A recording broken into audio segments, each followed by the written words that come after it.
The number of thoughts that pass through our mind as human being every day is about 60 to 70,000 of thoughts every day. And this is really huge. It's a huge number. But out of those 60,000 to 70,000, 80% of those thoughts, are just repetitive and some of them are negative. Thank you for tuning in to my channel. I appreciate every time. And my name is Dr. Debbie. I'm a mental health clinician, mental health provider. I practice in the United States. But this video is for educational purposes, about positive mental health to improve life and impact life as well, so that we can live, have a positive mental health, enjoy life, and yeah, live a purposeful life. So today we are going to talk about life decisions and our thoughts, the impact of thoughts on our life. And at the beginning of this video, I talked about the number of thoughts that passes through our mind every day as human, which is about 60 to 70,000 thoughts every day as human, according to studies. And out of those 60 to 70,000 of thoughts, you can see other school of thought that said, okay, maybe it's been reduced because many of them are repetitive pattern. But if you want to take, like count exactly thoughts that are different, maybe they're about over 6,000 or thereabout. But even that is also, a huge number.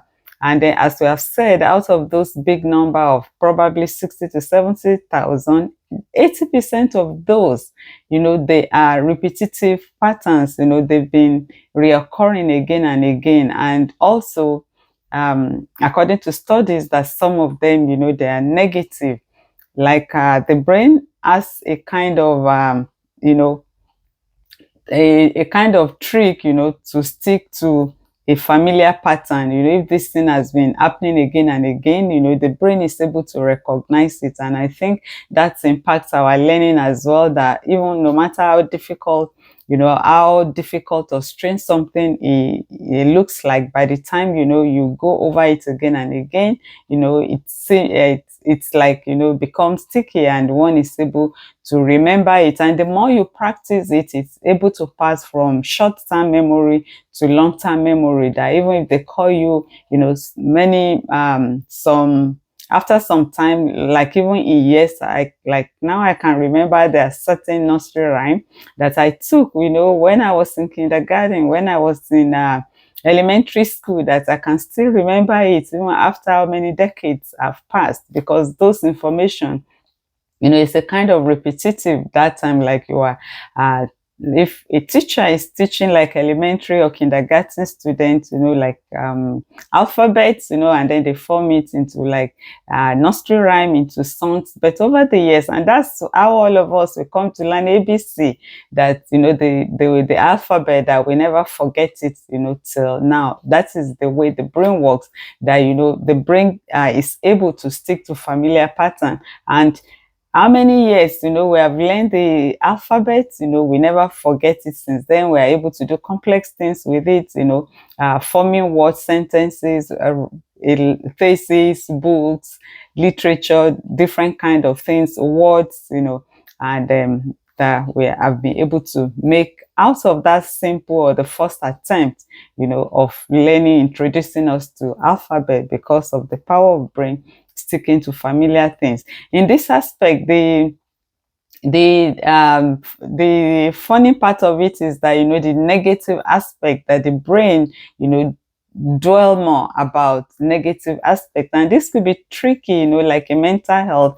It's really huge, problem that people come to seek, therapy or treatment or assessment, evaluation or support in mental health, because of the negative aspect, of the thoughts in their mind. Some is beyond their control, but as we said, some of those thoughts, they are negative. Like, if somebody has like something like a student, going to school, have a score of like 9/10, it means the person misses just one, which is also, a very good score, 9/10. But human brain, as we said, tend to dwell on the negative.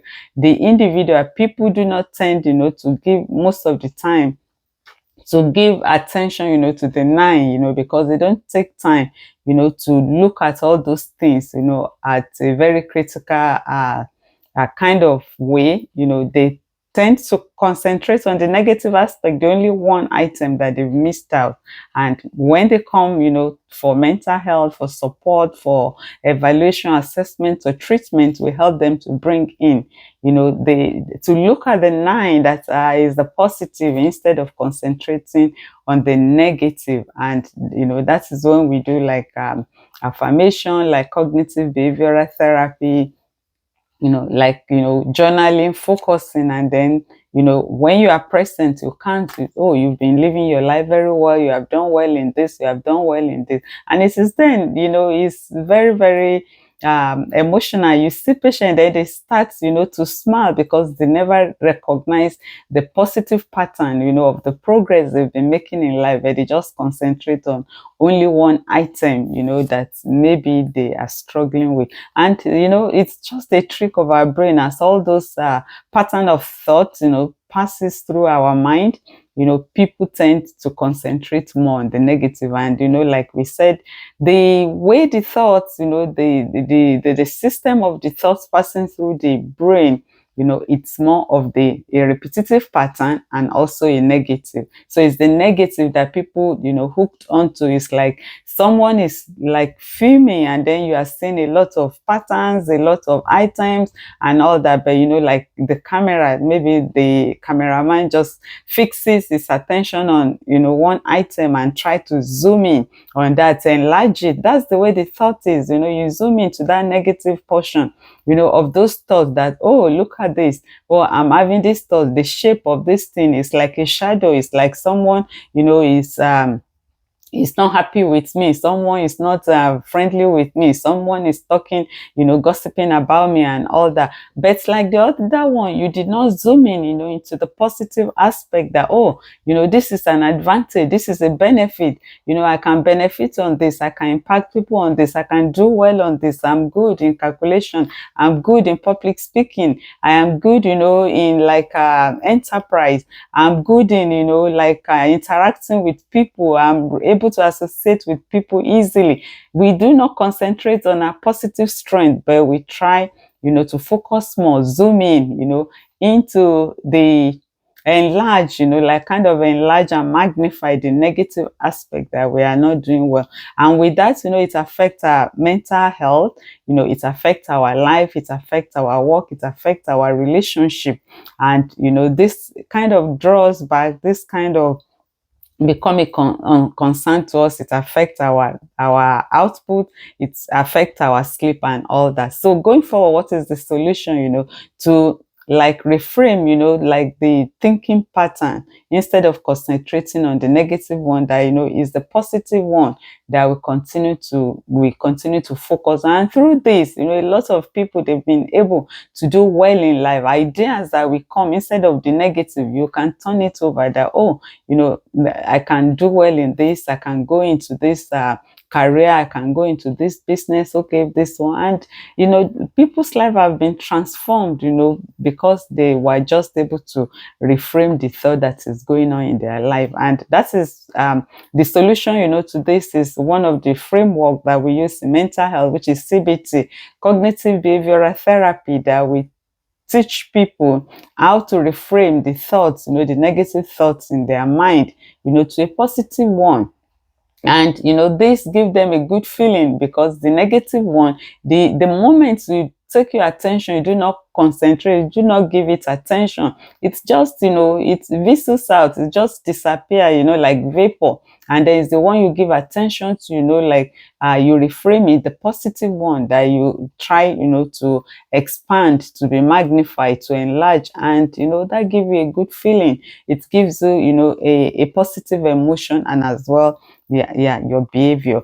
So number two also, and then some of the coping strategy as well, like journaling, like reading, like positive interaction and all that, they are part of all those positive framework as well, that can help us. The number two point is about water, making sure we're hydrating effectively, water hydration, because our brain is made up 75% of our brain is made up of water, and water is very vital, essential to our brain functioning. It helps our cognitive memory and our brain health, as well as our mood and self functioning, and even our physical health. When people are dehydrated, it affect apart from affecting our health, our response as well, to things around, like even people having physical complaint like headache, stress, and all that. So hydration, water is very good, for our brain health. The number 3 point is brain.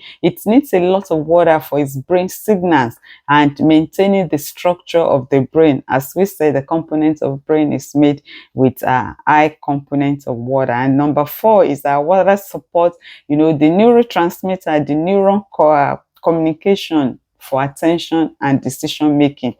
All attention in our life, decision making is, from our mind, from our thoughts. So when the brain is well hydrated, and allows the communication of from the neurons from point A to point B, it helps us, like in our prefrontal cortex, where executive functioning for decision making about life, about making impact, maybe, executives in companies or leaders in top organizations, in politics and all that, that people make decisions that impact, the entire nation, make impact that make decisions that impact, the entire organization and the entire family. So they need to be, at their good frame, mind frame, that they can make decisions that will be, beneficial to people. So it's really essential for that, and also things that will transform our life and change our life